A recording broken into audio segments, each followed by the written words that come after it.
Olá pessoal, tudo bem com vocês? Meu nome é Rafael Rocha, eu sou Head de Soluções aqui na Syncidia, uma empresa especializada em APIs, integrações, microserviços, arquitetura modernas.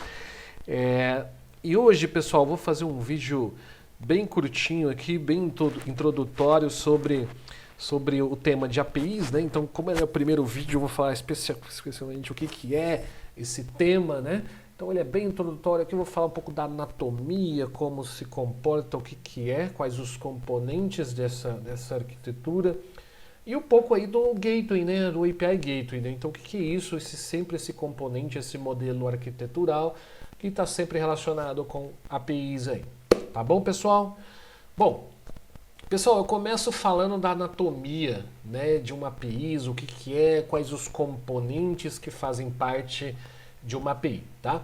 Então, bom, começo falando que basicamente a API é o que vai conectar esses dois objetos, né? Se de um lado aqui eu tenho o cliente, ou seja, aquele que vai consumir uma determinada API, é uma aplicação cliente que pode ser uma aplicação mobile, que pode ser uma aplicação rodando no servidor de um parceiro, enfim, é o componente aqui que vai fazer essa invocação, o consumo, o uso das APIs, né? E por outro lado eu tenho o quê? Eu tenho o serviço. O que é o serviço, né? O serviço, pessoal, é o componente que dá uma função de negócio, implementa as regras de negócio, implementa também regras de acesso a dados e gestão de dados. Enfim, é aquela implementação de fato de um serviço que oferece aí acesso a dados ou uma determinada função de negócio.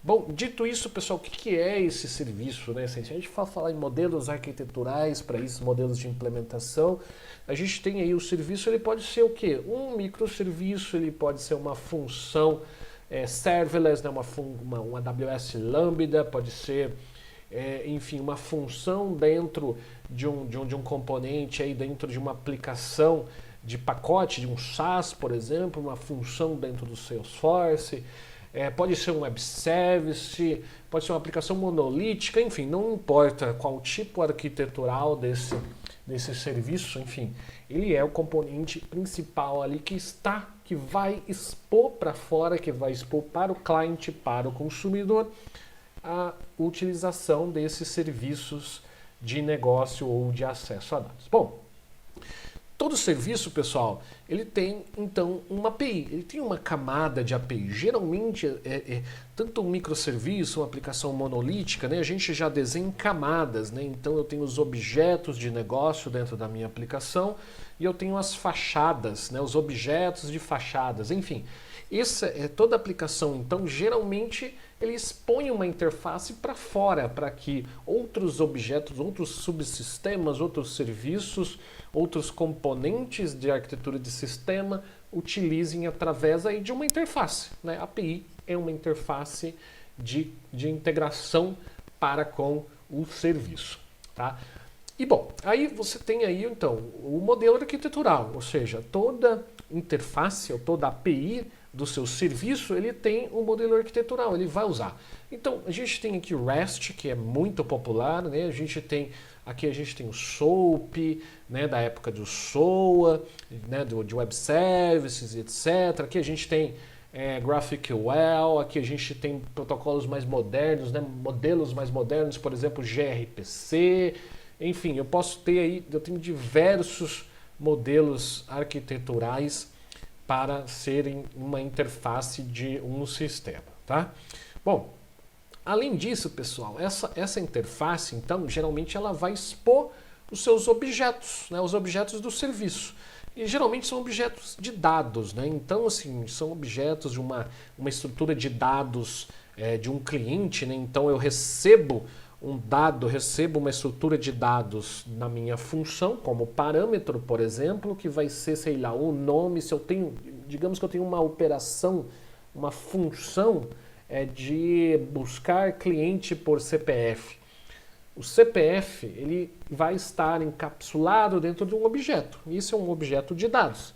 Então, tanto a entrada, o request, né, quanto a saída, né, o objeto de entrada e o objeto de saída, Eles são objetos intrínsecos da sua plataforma de programação, né? Poderia ser um objeto aí do Java, por exemplo, coisa do tipo.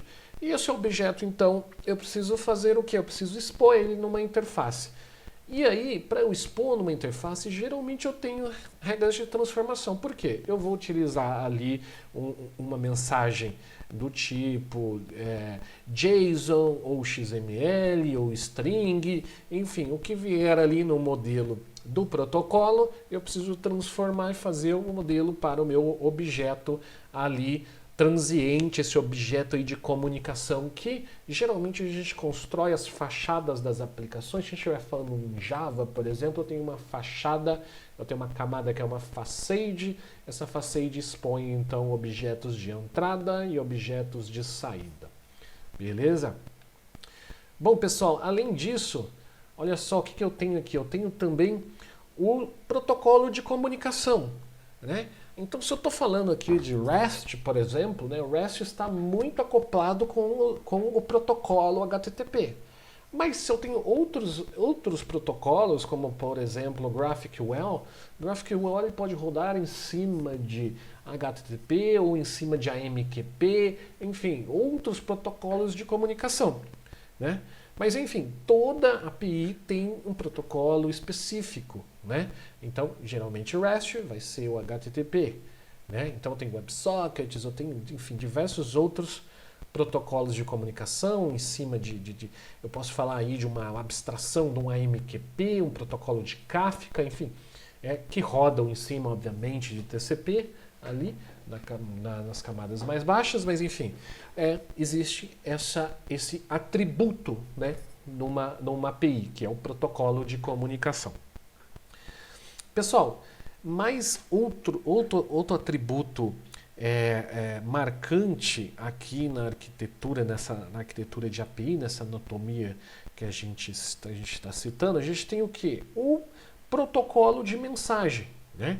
Então eu posso rodar o REST, por exemplo, em JSON ou XML, né? Obviamente que JSON é muito mais difundido, mas ele é o standard, ele é o protocolo ali, especificação de um modelo de mensagem que a minha API ela vai utilizar, tá bom? E aí, pessoal, por último, eu tenho as políticas, tá? O que são políticas? São políticas que são aplicadas nesta comunicação aqui entre o cliente e a API. Enfim, eu tenho políticas, por exemplo, de segurança. Então, para eu acessar uma determinada API, eu vou ter ali um modelo de Basic Authentication, uma troca aí de chaves e por aí vai. Ou seja, um conjunto ali de políticas que a gente tem que colocar, né? Para isso, né? Pode ser uma política também de throttling, por exemplo, um determinado cliente ali, ele não pode fazer muitas requisições para aquela API e por aí vai, né? Ou seja, uma série de políticas que são necessárias para o uso, né? Para a gestão do tráfego, para a autenticação, para proteção contra issues de segurança e por aí vai, beleza? Aí, pessoal, a gente parte para o modelo aqui de gateways de API, o padrão, né? O que é? Então, né? Uma figura representativa, obviamente é um canal unificado, ele é um barramento unificado, né? Se por um lado aqui, pessoal, do lado esquerdo eu tenho aqui as aplicações consumidoras, né? O client que eu citei anteriormente, que pode ser uma aplicação mobile, aplicação web, uma aplicação serverless, enfim, standalone, por aí vai, se comunicando aqui com os seus devidos protocolos, seja ele o protocolo de comunicação, protocolo de mensagem, né?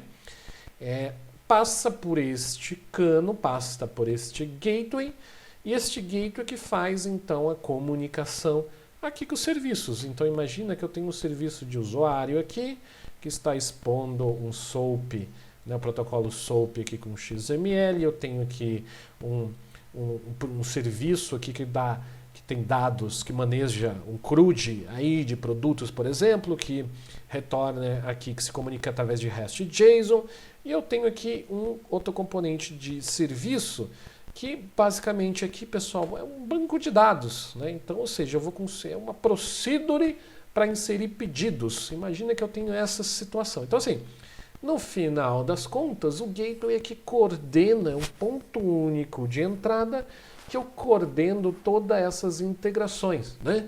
Então, por que é um pattern interessante, né? Ele é um pattern centralizador. Diferente de se você faz integrações ponta a ponta, né, saindo aqui, indo direto, né, você vai perder uma série de controles aqui, pessoal, interessantíssimos aqui que eu vou citar. Bom, quais as características então, né?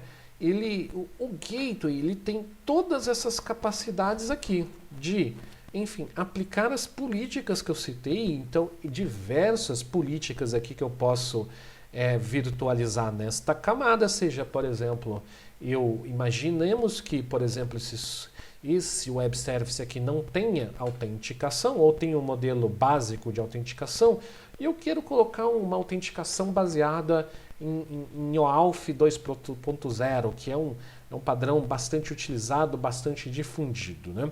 Então, os gateways de API, pessoal, suportam múltiplas políticas de segurança, de autenticação, de throttling, de autorização, né? Ou seja, autorizar uma aplicação a consumir um serviço e etc. Ou seja, uma série aqui de políticas relacionadas a isso.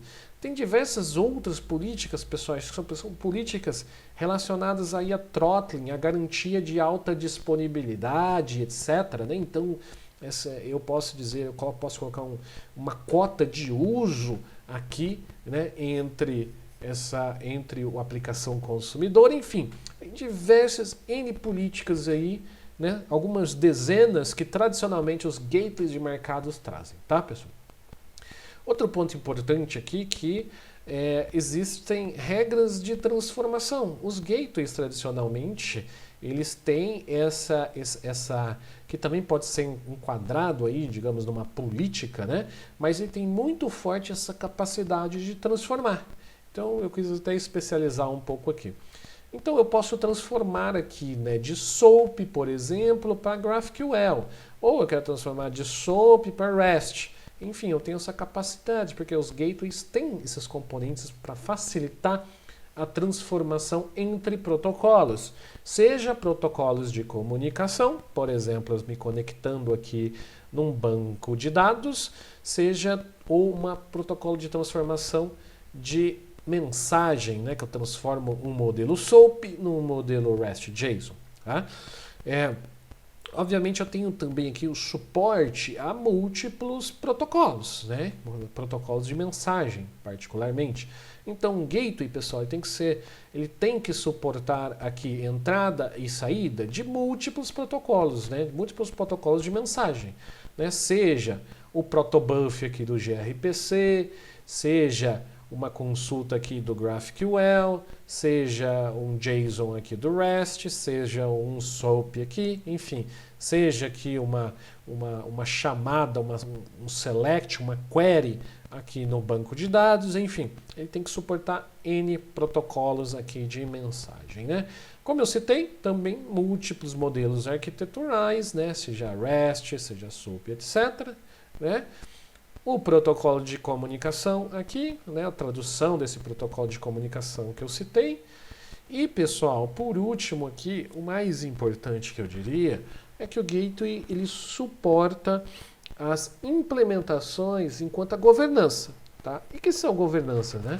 É ter um service discovery para eu conseguir fazer um catálogo de APIs, né, um catálogo e documentação de APIs. Eu conseguir aplicar essas políticas e essas regras através de um console remoto, de um gerenciador que eu crio políticas específicas, que eu tenho observabilidade de todas essas integrações, quantos erros estão dando, qual que é o tempo de latência de uma API, enfim, qual aplicação que está usando qual API, em qual formato, e depende de qual back-end. Enfim, uma série de funções aqui que são intrínsecas à governança, né? Ou seja, a governança dessa operação aqui de APIs, tá, pessoal? Bom, de maneira geral, pessoal, o gateway tem essas principais funções, tá? E por último aqui, pessoal, na verdade o gateway ele tem um papel fundamental, então, nessa orquestração, nessa que a gente chama aqui de mediação. Ele que vai mediar, apesar de ser um ponto único, né, ele tem uma característica de uma arquitetura distribuída, né, mas ele é um ponto único de organização, de comunicação entre aplicativos e serviços, tá, pessoal? Bom,